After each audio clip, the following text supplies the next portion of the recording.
Today, a beautiful poem. It's like a gem. I love poems so much. It's like I'm collecting jewels. Beautiful poems, Dharma poems. Poems are very, very meaningful. They have very deep meaning. And the more you read a poem, and the more you think, and the more you live it. This is a very important part, to live a poem. Get that idea in your mind very deeply, to live a poem. And the more you live it, the deeper the meaning becomes.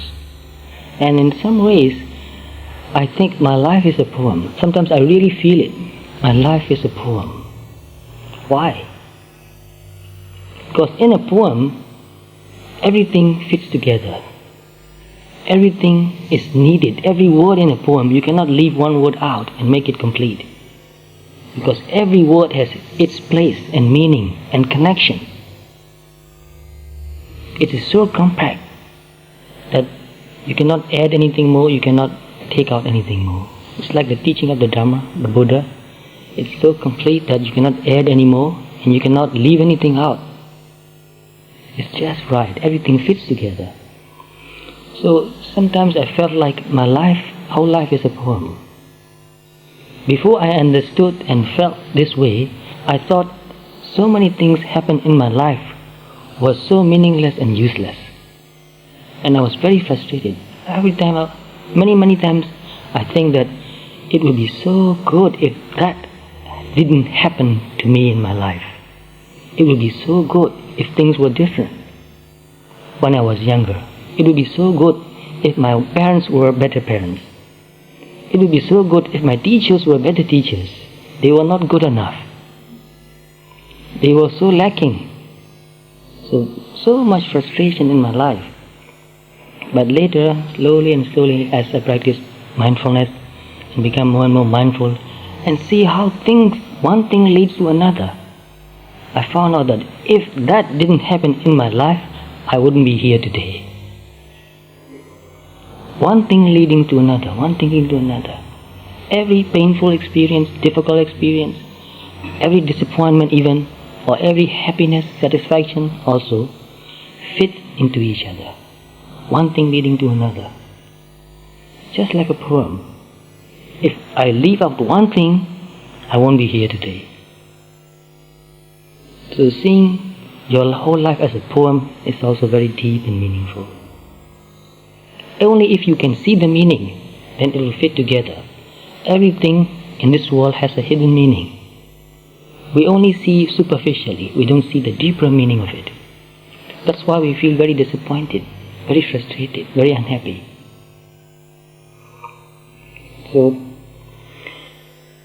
I read this poem a long time ago in a book, and I found that book in this library again, so I copied this poem again from this book just yesterday. And that book is called Insight Meditation by Joseph Goldstein. I met him in Barre, Massachusetts when I went there to live for about 2 months. And there's no title for this poem. And in that book even, no mention of the author. But it's a Japanese origin.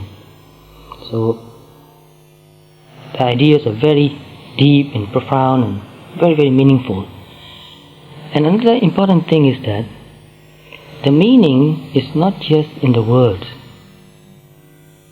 So I've read many books, as you know. I've been talking about my readings.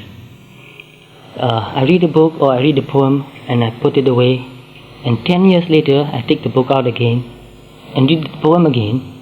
I find that the meaning of the poem has changed. How so? The words are exactly the same, but the way I understand the meaning has changed very, very much. Where does that change come from? From my own understanding of my life, my experience, from my study, from my reading also, from my thinking. So the depth of the meaning depends on you. How deeply you understand the poem depends on you. So a poem should be read again and again, again and again. So the teaching of the Buddha also is like a poem. Especially the gathas, Pali verses. They are poems. And you know what the meaning Gatha means? Gatha has very similar meaning to Gita. Gita means song. It's a song. So you can sing it. It has got a long sound and short sound, and they are very balanced. You can sing it as a song. Very, very beautiful. So I like Pali Gathas too. I've memorized a lot of Pali Gathas. Most of them from Dhammapada.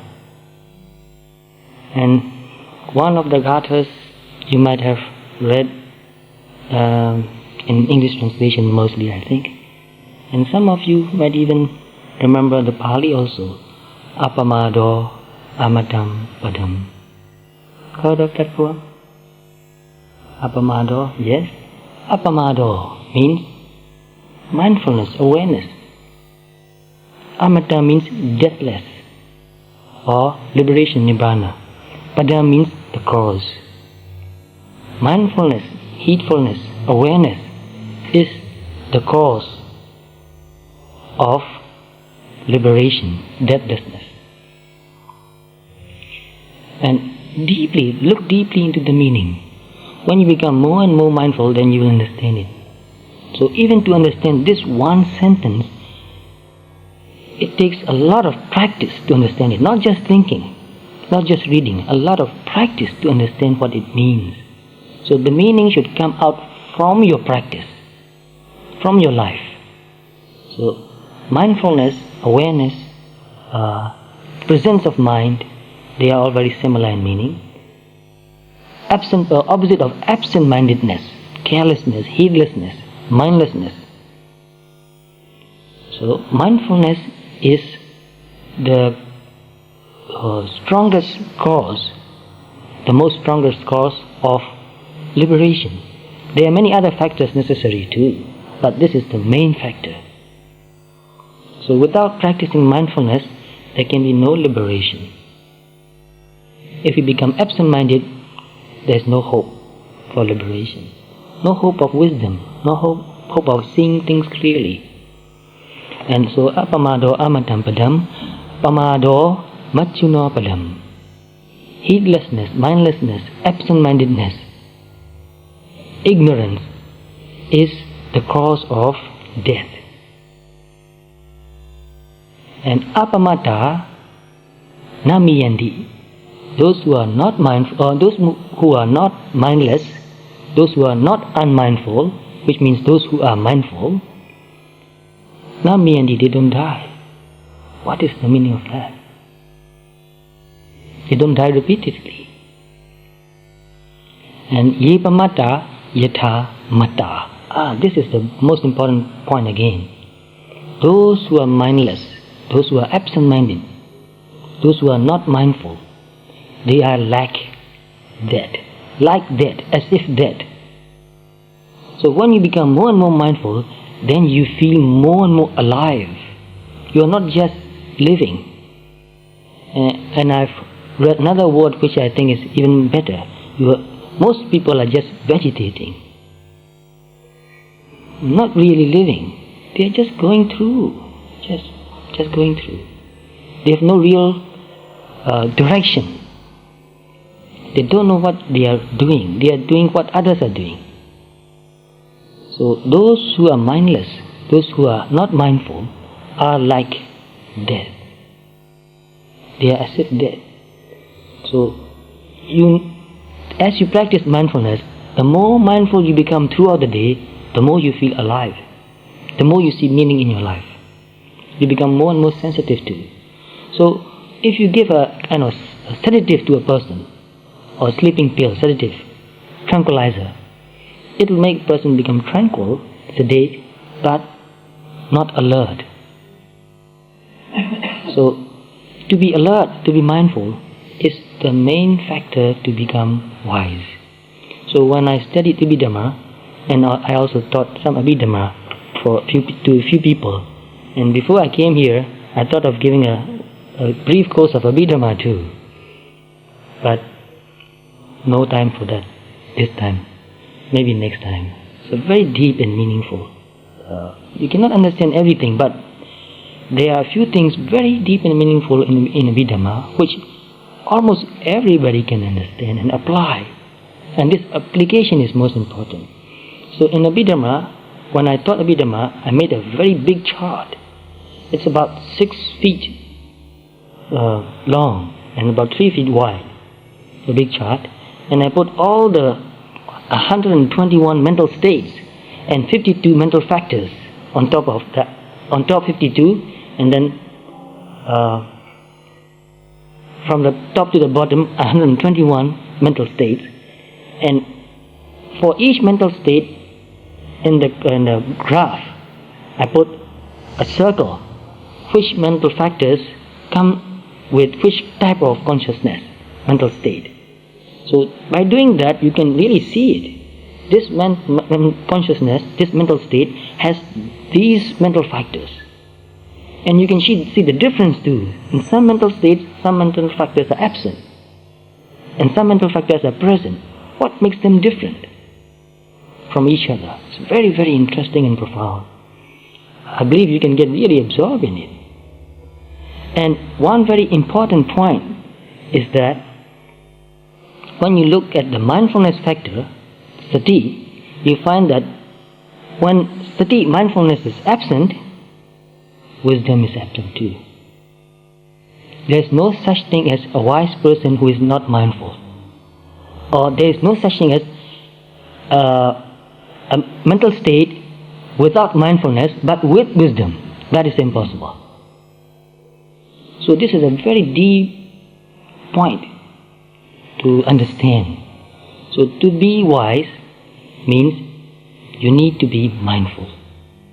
Presence of mind.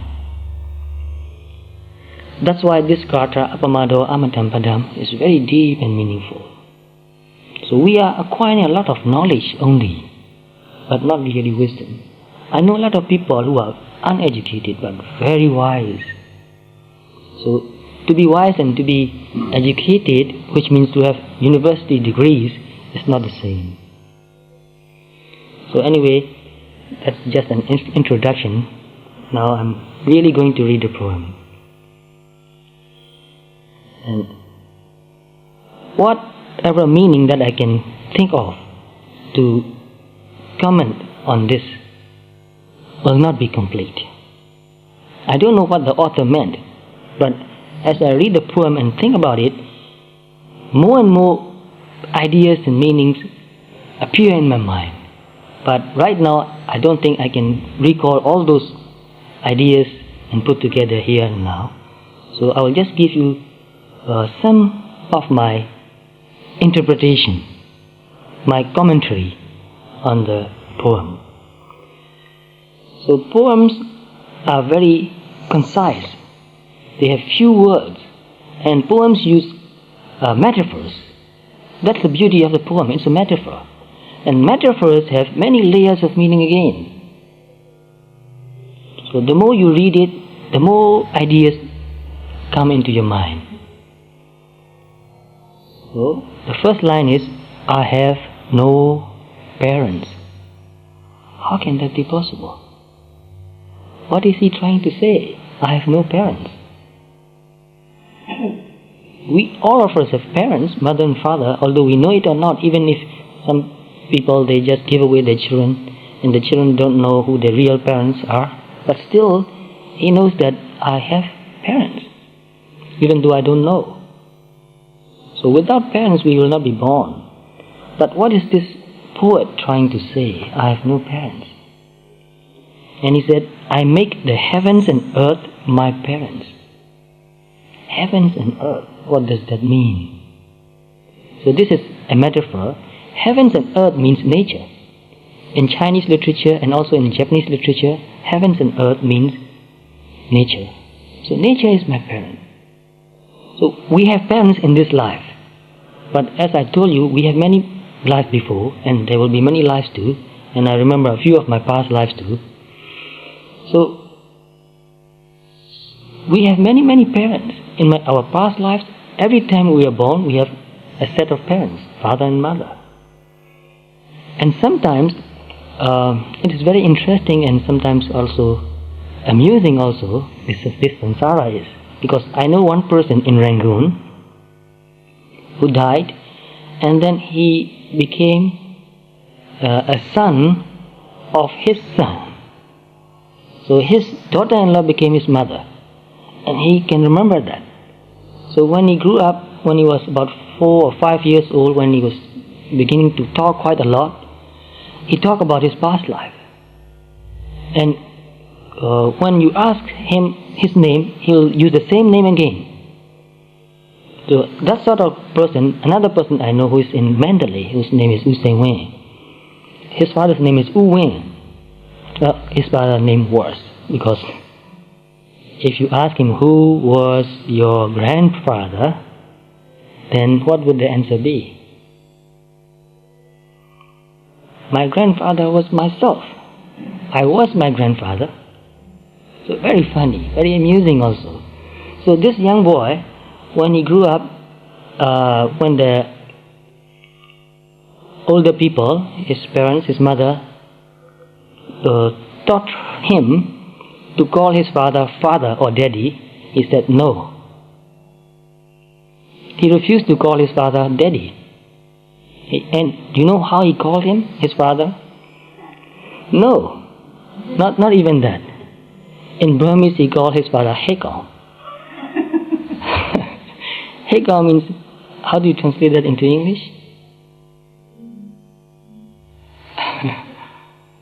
It's a very disrespectful way of calling a person Hekong. It's very hard to translate into English. No equivalent in English. Hekong just means, yes, addressing somebody very low. So sometimes lovingly parents call their son Hekong. Very disrespectful, but very lovingly calling like that. Hekong means, hey creature, something like that. Hey animal, something like that. So anyway, older people said, don't do that. It's very disrespectful. It's akusala. You shouldn't call your father Hekong. He said, no. That's the way I call him. And then he said, I'm not going to do anything for you anymore. I've done enough for you. Very interesting, very amusing, and also very deep and meaningful. This is the way samsara is. One life you become a father, another life you become a son. So, don't treat your sons badly. Don't treat your daughter-in-laws badly. Maybe you'll get reborn into their womb, and then they'll treat you badly again, and you will suffer. So this is something to think about, to keep in mind. And when we understand this very deeply, our relationship with people become very deep and meaningful. So I think about reincarnation, this should be enough. So anyway, we have many fathers, many sets of parents, and many lives. So who is our real father? Who is our real mother? Each take in turn, only temporary father and mother. So in Burmese there is a saying, talking about something as parents. Can any Burmese here remember that? Something is your mother and your father. In Burmese, it's a very beautiful saying. Kandalhin ami, kandalhin apa. That is in Burmese. Your karma is your mother, and your karma is your father. Actually, who really brings you into this life is your karma. Your parents support you. In some way, the connection of karma also is there. The relatedness of karma is also there. But your real parent is your karma. And karma is nature also, again. It's not a being, it's not a thing. It's an energy, a kind of energy, mental energy, but it's nature also.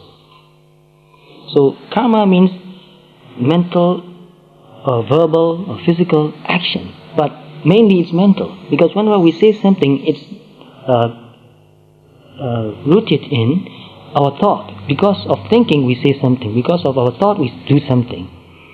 So mainly karma means mental process, wholesome, unwholesome. So wholesome, unwholesome karma is not just a concept, not just a designation. It's not a piñati. Because you cannot say, well, from now on we will call this wholesome. No, you cannot do that. So what are the qualities of wholesome karma? The characteristics of wholesome karma. So in Abhidhamma, wholesome karma definition is kusalam anavajam sukhavipaka lakhanam. Wholesome karma has the characteristic or the quality of blamelessness or faultlessness. You cannot find fault with something wholesome. It is good. So any kind of wholesome action, you look at it, metta, it's so beautiful, so noble. So it is beautiful, it is noble, and it brings happiness also. When you feel loving for another person, that person will be happy. You don't do anything harmful to that person. So it is the cause of happiness also, and it is happiness actually, and bringing happy results also.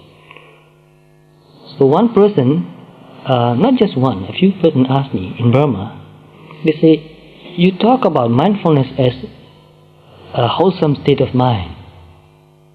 How do you mean that? Because most people don't know that. I said, Tiniba. Tiniba means be aware.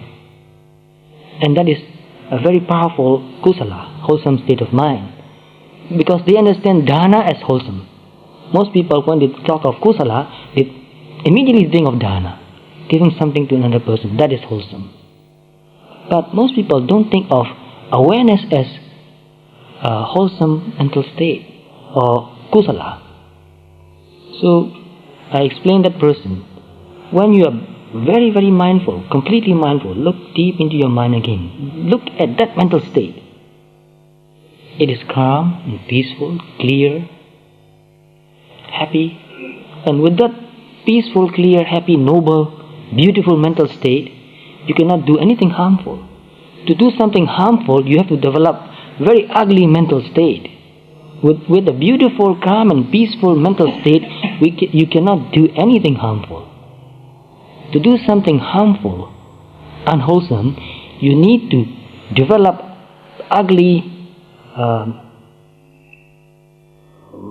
destructive mental state, painful mental state. So before you harm another person, you already harm yourself, because there is that mental state. For example, I told you once, a dog came to sleep on my veranda, on my doormat. So I didn't like dog sleeping on my doormat. I tried to pour water on the dog to make the dog wet and run away, because he likes to be in a dry, nice place. Because when I did that, I washed my mind and found out that this is a very cruel mind. It is very painful. So when you are mindful, your mind is clear, very noble, peaceful, and it leads to more and more peaceful state, makes you become wiser and wiser. That's what awareness, mindfulness is, the highest kusala. Later I will talk about this thing again, because right now I have so much to say that I don't think I have enough time. So please give me more time. If I go on talking and talking, please be patient. Please be indulgent. So our real parent, think very deeply, who is our real parent?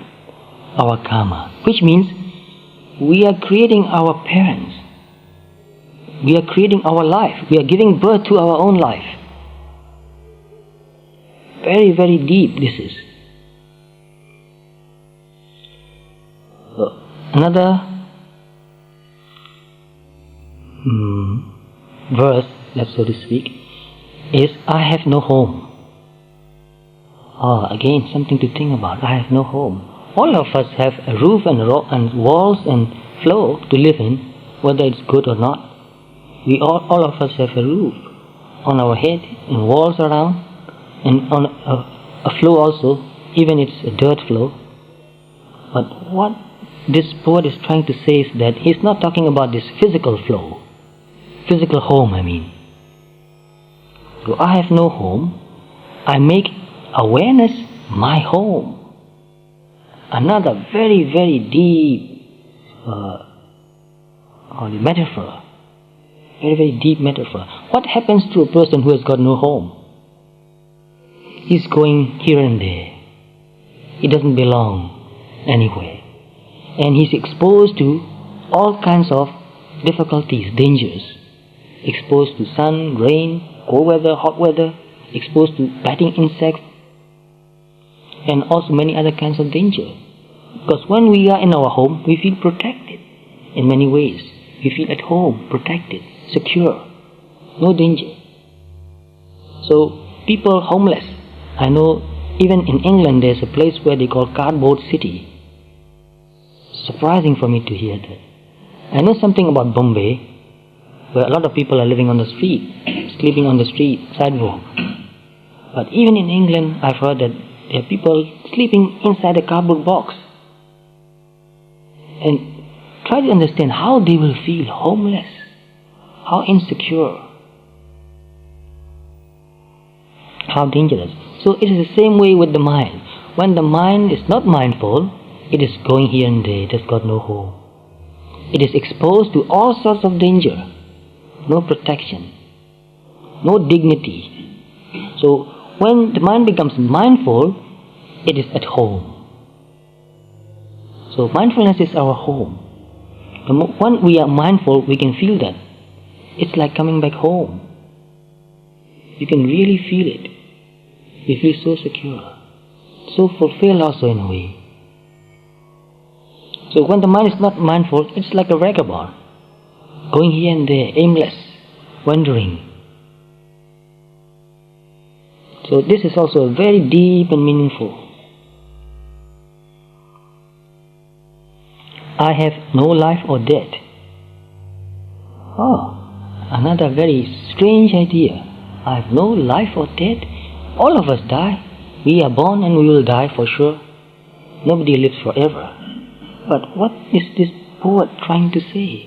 Every line is so beautiful, so, how do I say that? So different from the way we think. It really makes us think, I have no life or death. Wow, what does that mean? So I make the tides of breathing my life and death. The tides of breathing my life and death. So in one sutta I read, Buddha taught monks to reflect on death. So the monks went away and they meditate on death. One day we will die. And then when they came back, Buddha checked them, asked them how they meditated on death. One person said, well, we can die any day, today or tomorrow. So I was thinking, if I can live for one day, one more day, I'll make the best of that one more day and practice meditation. And Buddha said, yes, very good. And he asked another person, and how you reflect on death? And that doesn't mean, you see, thinking of death doesn't mean that you are just thinking of death and becoming depressed. When you think of death, then you don't waste time. You meditate, you learn. So another monk said, well, I was thinking, if I can live long enough, the duration of time when I eat one morsel of food, long enough, that means about 3 minutes. You take a piece of bread and eat it, and chew it, so maybe 2 minutes. I don't know exactly, it depends on how slowly you eat. So that monk said, if I can live that much longer, in the meantime, I'll make the best of that moment and meditate. Buddha said, oh, that is good. And then he asked another person, and how do you think of death? Reflect on death and practice. And that monk said, I was thinking, you can die before you finish your in-breath. You can die before you finish your out-breath. In one breath you can die. And if I can live for one breath, I'll be fortunate enough, and I'll make the best use of that moment and be mindful and meditate. Buddha said, sadhu, sadhu, sadhu. That's the best way to think of that. So we've been born and dying. So birth and death every moment. And when you really meditate, you can see that each moment is a life. And so the real lifespan is one thought moment. And how short is that? Buddha said it's about 1 by 10 billion. Maybe. More than that. The thing 1,000 billion. So short. One thought moment is very, very short. And that's our lifespan actually. Because things are in a chain, they are rising again and again. So that one short moment is the time where we can die.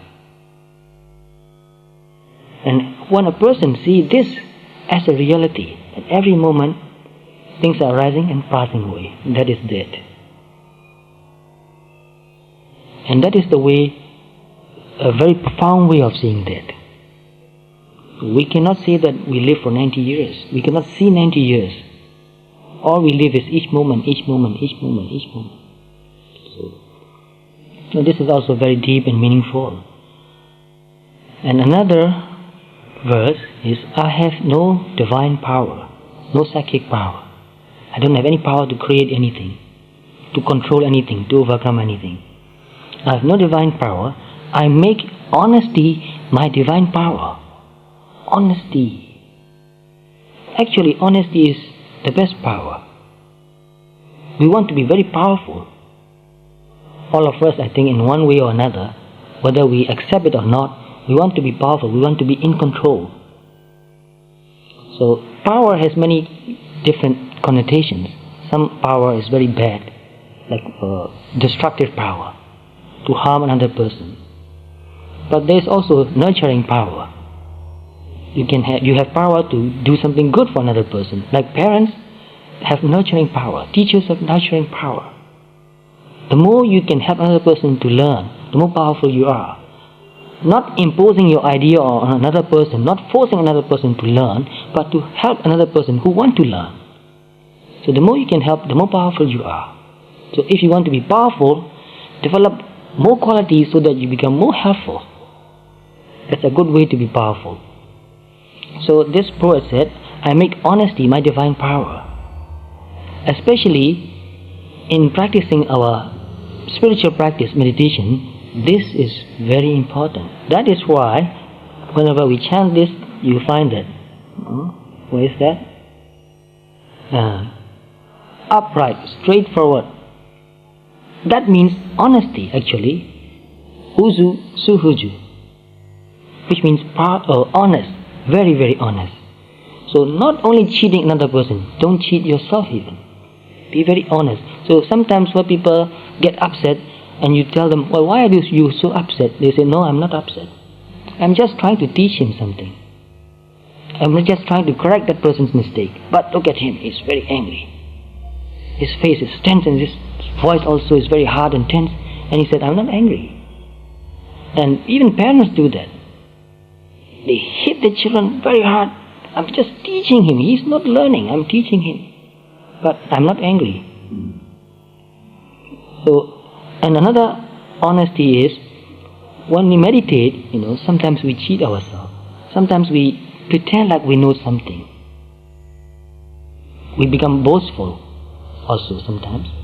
And even when the teachers ask the student, how is your meditation? Some students, they try to please the teacher also. Also, they want to have some good impression. So they imagine something and just try to say nice things to the teacher. Oh, in my meditation for a whole hour, no thought at all. Just very nice and peaceful and quiet. I was just in bliss.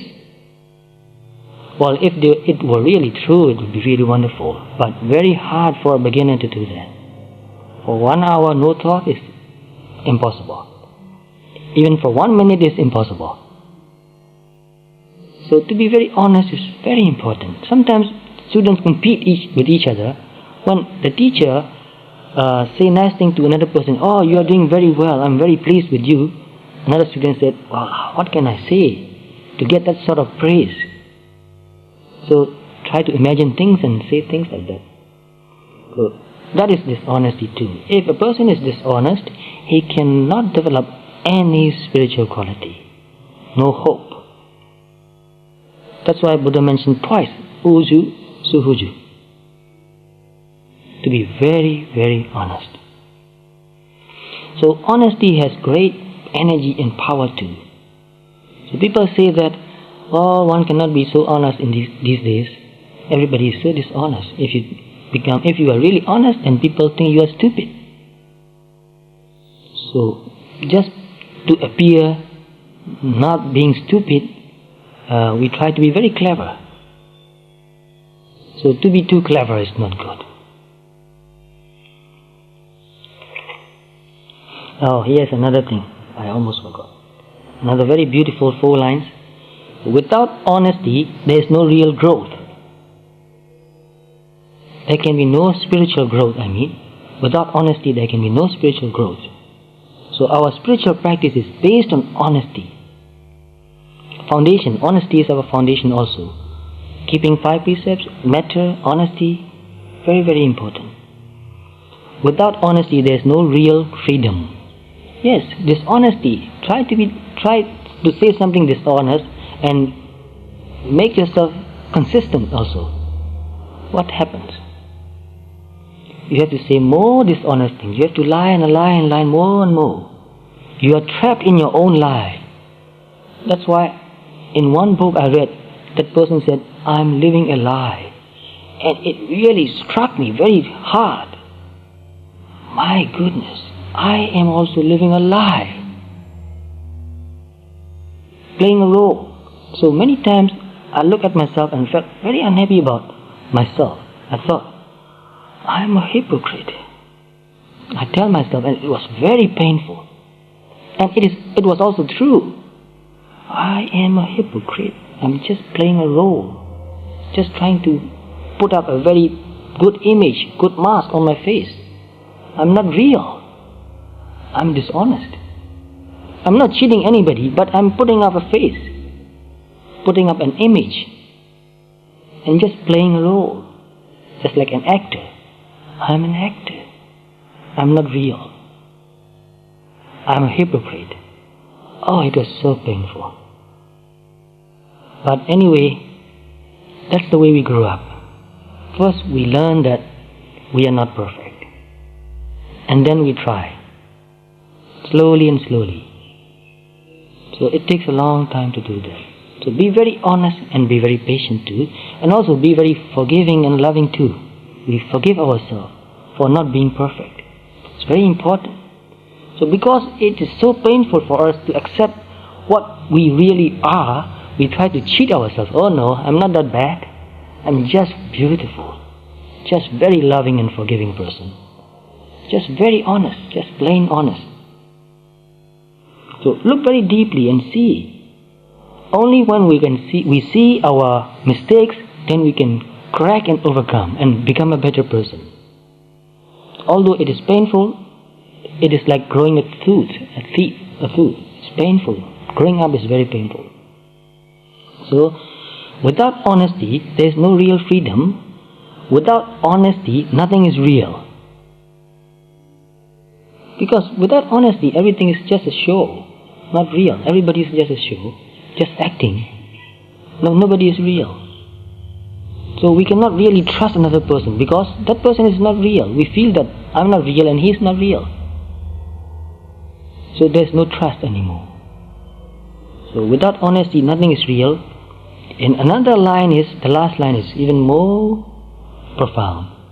Without honesty, nothing is. Nothing anymore without honesty. So to live our life really, we must be more and more honest. Try our best to be more and more honest. So to be 100% honest is very difficult. We don't even know, sometimes we cheat ourselves. Unconsciously we do that. Unconsciously our parents even teach us not to be honest actually.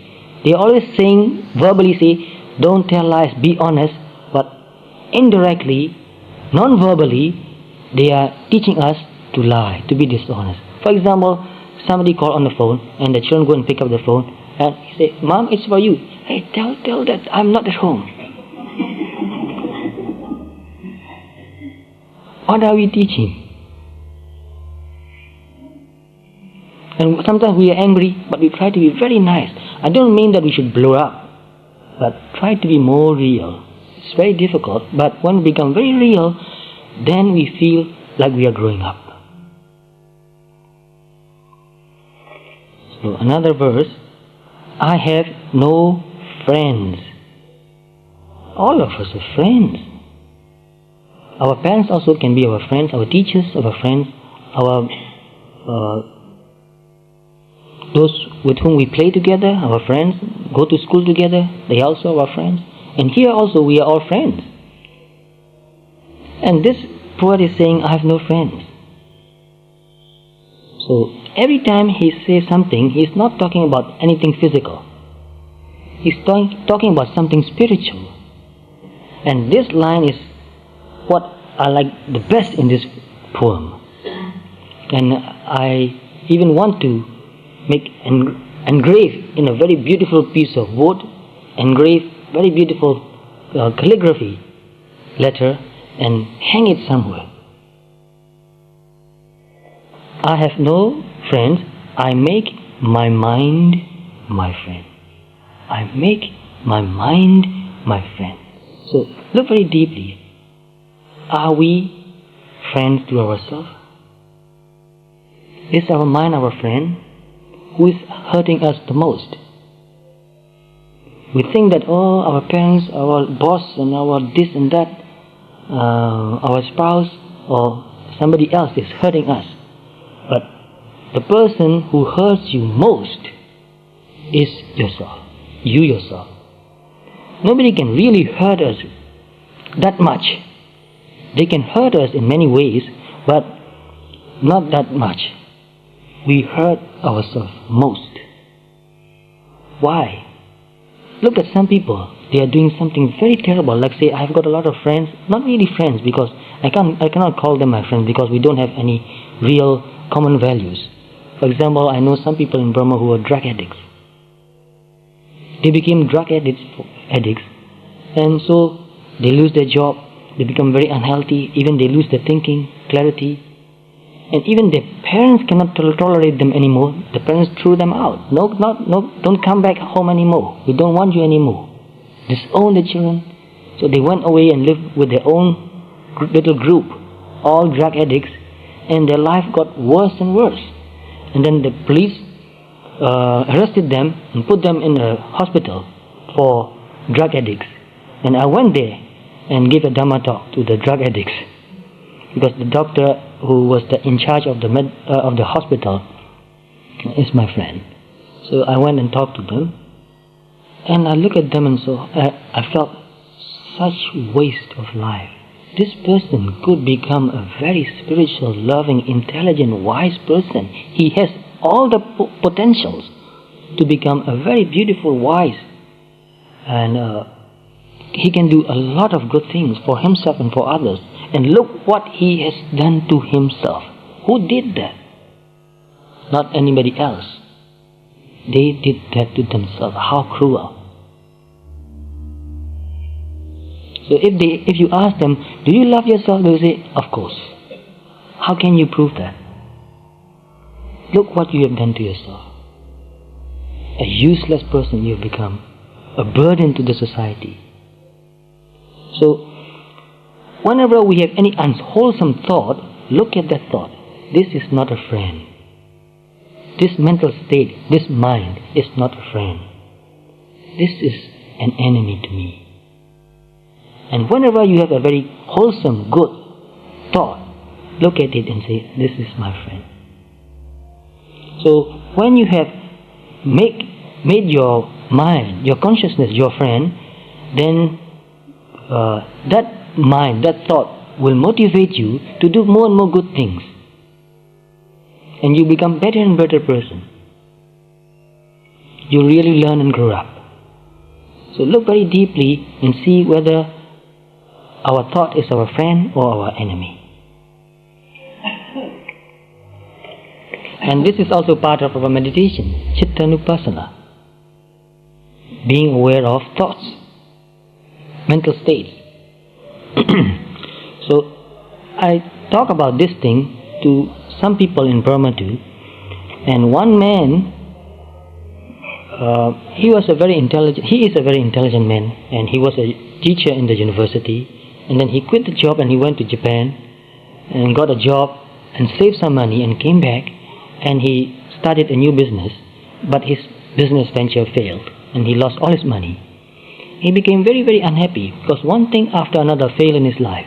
So he became very unhappy. His marriage life also was disintegrating. They cannot relate to each other, talk to each other, they have no respect for each other, no kindness to each other. They always quarrel and fight, and then they were thinking of a divorce. Even the children, he has got 2 daughters. Mother-in-law's house. I've been to his house too. So everything in his life was disintegrating, getting worse and worse. And he talked about this with another friend who is a very good meditator, who is a doctor actually. And this friend, because he is a good meditator and very loving and compassionate person, he listened to this friend and said, look, before you make things right in your life, make yourself become calm and peaceful first. With your mental state, you cannot do anything right. No matter how much you try, with that sort of mental state, you cannot do anything right. Everything will go wrong. So first, put your mind right again. And so this person teach his friend meditation. Actually, this doctor is my student also. And he gave that person one cassette tape, my Dhamma talk. And in that Dhamma talk, this line is also mentioned, discussed. Making your mind your friend. And this person, he listened to the whole tape, which lasts for about 90 minutes. But this one point got into his mind, just one line. So I want to tell you, you listen here for 1.5 hours. If you don't remember anything else, it's okay. Just remember one line. That's enough. And really live it. So this man thought, my mind is my friend. I'm going to do that. So he meditates, breathing in and out sometimes when he can, in the morning, in the evening. And during the day, the whole day, he tried to watch his thoughts. Every time a negative thought comes, he just watch it and let go. This is not my friend. So by doing that for 6, maybe more than 6, because I met him 8 months later, again, he came to see me, and then 8 months later I met him again. He was a different person now. He became very calm and peaceful. So, for example, one day, he was offered a job, a kind of work, and the pay also was mentioned, and this person thought this pay is too little, and he couldn't accept that job, that work, for so little pay. So he went to the person to negotiate, or to tell him that he could not accept it. So when he went into that house, he felt very calm and peaceful, and he went inside the house and sat there. And then before they talk about their work, this person mentioned that your house is so calm and peaceful. You know why? The whole family meditates. You can really feel it. They are very relaxed and calm and gentle. And this householder also said, yes, when you came in and I look at you and I feel that you are very calm also, very peaceful also. So this person said, normally, naturally, I am not a very calm and peaceful person, but I have found a way to make myself calm and peaceful, and I'm practicing that. And when they talk about Dhamma for a while, they found out that both of them listened to my Dhamma talks and applied Dhamma in their life. So I teach Dhamma to practice, to apply in daily life. So they became Dhamma friends. And after that they talk about the work, and that person said, the pay is very small, so I'm sorry I cannot accept that work. Very gently, very kindly, not complaining. just very gently and kindly and with calm and peaceful mind they were talking. And the person who wanted to get that work done said, how much do you want? And he asked for 3 times the original pay. And the person said, okay, yes, I'll pay that amount. Do it. And this person received that work, and he worked wholeheartedly. He put all his energy, all his ability into doing that work, and got the work done so well that he was very happy about that. He said, I even didn't know that I can do it so well, because he never tried that. When we accept work, we just try to do the minimum and get the maximum pay. We never do the maximum, the best we can. We never use all our ability to make it the best we can. But this person, because he's also a meditator, and because he became very friendly, and also his attitude has changed so much that whatever he does, even now, he do it with wholeheartedness. He used all his resources. So that way he did the work so well that he was very, very happy about his own work. And the other person also was very satisfied that although he paid 3 times the amount, he also was very satisfied with the work. And because he became a very peaceful and calm person, when he talked with his family, he can express this acceptance, openness, honesty, softness, gentleness, and also not trying to be bossy. So they negotiate very well, they talk very well, and things got settled very smoothly. And now both of them are meditating, his wife and himself also. So before you put things right in your life, put your mind right first. Because your life is the reflection of your mental states. If you are calm and peaceful, gentle and open, your life will become like that, more and more creative. So this is just in brief I talk about this person, because the way he changed was so dramatic that I couldn't believe it for a long time. I talked with him again and again and trying to find out whether he's just trying to deceive me again. But later I found out that he was not deceiving. And he became so cool and peaceful. Another thing he said was that even when I was walking in the sun, in the middle day, in Burma, Rangoon, so hot, he said, I didn't even feel the sun, the heat of the sun. I feel so cool inside, and my mind is in touch with that coolness, that I feel cool. Really amazing. It can happen. It happened to him, it happened to many people, and it can happen to you too. So let me go on and on talking. Forget about the meal. We eat every day. I have no enemy. Well, even Buddha had enemy, you know that. Who was that? Devadasa? Yes. So even Buddha had somebody who was thinking of harming him, saying things bad about Buddha. And this person here is saying, I have no enemy. So as he said in many previous verses, he is not saying about a being who is enemy. He's saying about another mental state. He's going to say about another mental state, which he will talk as an enemy. Can you guess? What would that be? He said, I have no enemy, and then he will say, mention another thing which is enemy. Well, you have been thinking about the answer, so keep your answer in your mind and check it. I make carelessness my enemy. Carelessness, mindlessness, heedlessness, unmindful, they are in the same group. They are synonyms actually. So, mindlessness, heedlessness, ignorance, carelessness, it's the worst enemy. When a person becomes heedless, mindless, careless, the quality of his whole life will go down. There's no way you can bring up the quality of your life by being careless, heedless, mindless. By being careful, by being mindful, by applying our wisdom, by doing things with clear understanding wholeheartedly, we can uplift the quality of our life, like what the person who did that I mentioned just now. So by being careless, we are destroying our life. We are making our life, the quality of our life, lower and lower. We degrade ourselves. It's degrading. So carelessness is degrading. Mindlessness is degrading.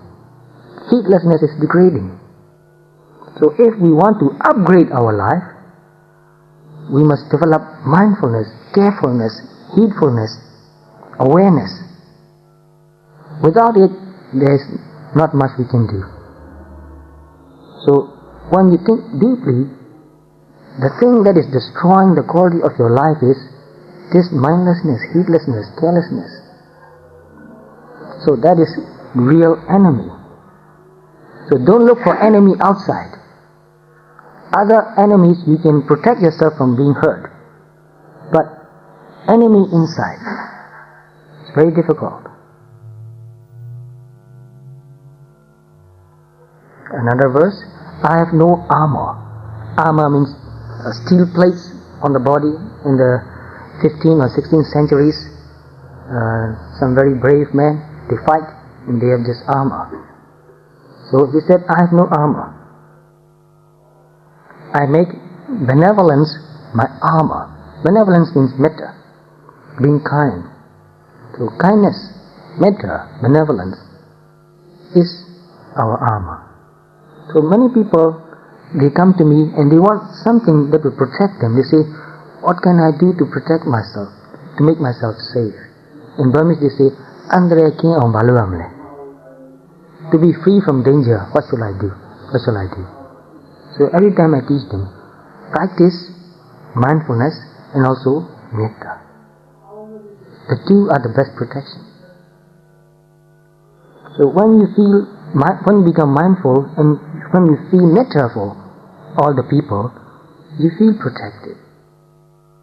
So the best protection is benevolence, metta.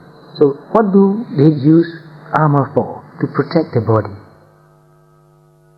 But that's not the right protection, because you cannot wear your armor 24 hours a day.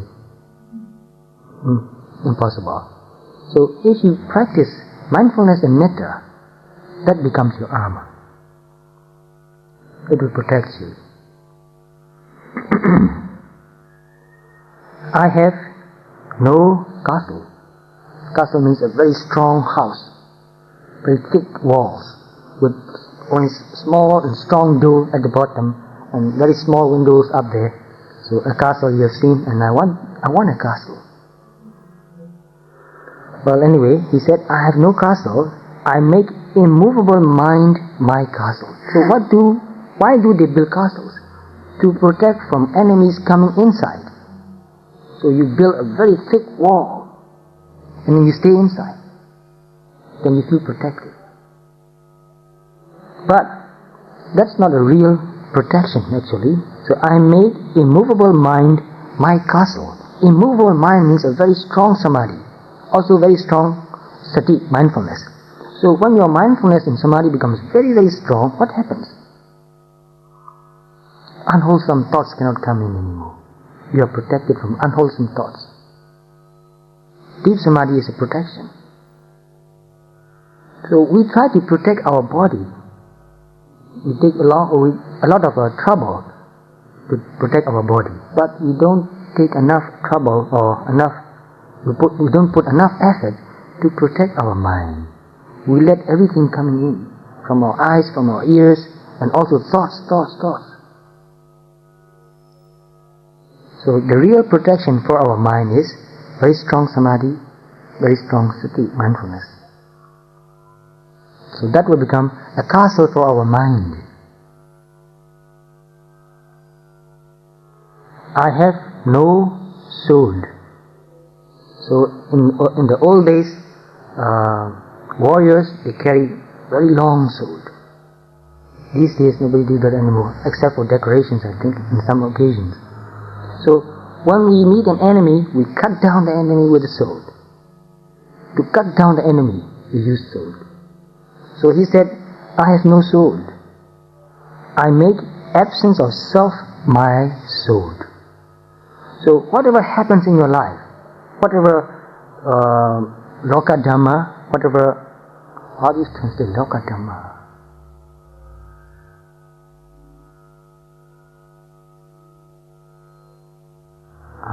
I know the word but I forgot.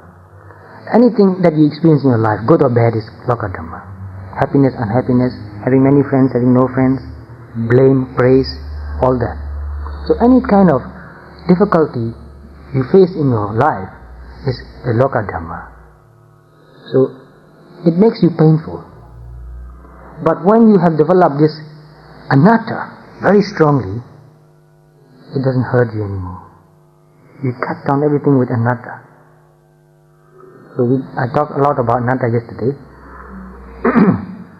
So this understanding, this deep understanding of anatta, not a soul, not a being, not being in complete control, only a process, mental process, physical process. They are related, they condition each other, arising and passing away. If you see these things very clearly, then nothing can hurt your mind anymore. Whenever you see something, just see anatta and it cuts down. Slash. So to cut through all the vicissitudes, yes, that's the word. Now it came without thinking. The vicissitudes of life. So whatever you experience, if you see everything as anatta, you just cut it. So anatta is a very sharp sword. Cut through everything. Nothing can really stand in your way. Just look anatta, it cut through everything. So this is the end of the poem, and I've made it very short, my commentary very, very short, because I'm looking at the clock, the time is running short. In fact, I want to talk a lot more, elaborate a lot more of the meaning. It's very, very deep and beautiful. So I hope you love the poem and live the poem. Not enough to just love it. It's very important to live it. Make your mind your friend. Make mindfulness your home. If you remember only these two, I'll be very, very happy, satisfied. I hope you remember. So, we will conclude our meeting here for Sunday today. Very glad to see all of you again and again, and I hope you live long and happy and practice Dhamma and grow. You want to say something? Yes? Please. Thank you. There will be a fundraising lunch for Venerable U Jotika on Saturday the 22nd of March, which is next Saturday at 12:30 p.m. and it will be at Becky's and Macmeans residence at 180 Rupert Street, West Footscray, Millway reference 41E4. After lunch, Venerable Jotika will present a short Dhamma talk, and all proceeds will be donated to the Venerable Jotika Monastery in Myanmar. And for any information, kindly contact Macmeans or Ida Chu. Thank you.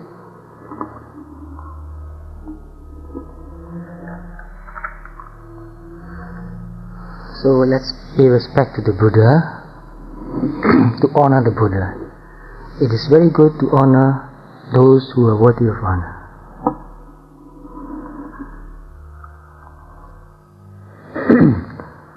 I Maya Dhammanu Dhammapatipatiya Buddham Pujeni. I honor the Buddha by the very practice which leads to liberation. Imaya Dhammanu Dhammapatipatiya Dhammam Pujeni. Imaya Dhammanu Dhammapatipatiya Sangham Pujeni. So just give me 1 minute more. I have so much to say before I forget. If we really honor the Buddha, we already honor the Dhamma also, because we know about the Buddha through the Dhamma. If we don't know Dhamma, we don't know Buddha. So by honoring the Buddha, we are also honoring Dhamma. at the same time. And also, by honoring Buddha and Dharma, we are also honoring Sangha, because who is carrying the Dharma? Learning, practicing and teaching. Without Sangha, there will be no Dharma anymore. It will disappear. Even though we have stacks of book and everything in record, if nobody reads it, learn it, or teach it, or practice it, we can say that it has disappeared. So to keep the Dharma alive is very important. Not just to keep in the books. Dharma actually is not in the books. Only the records in the book. Real Dharma is in our life, in our practice. Thank you.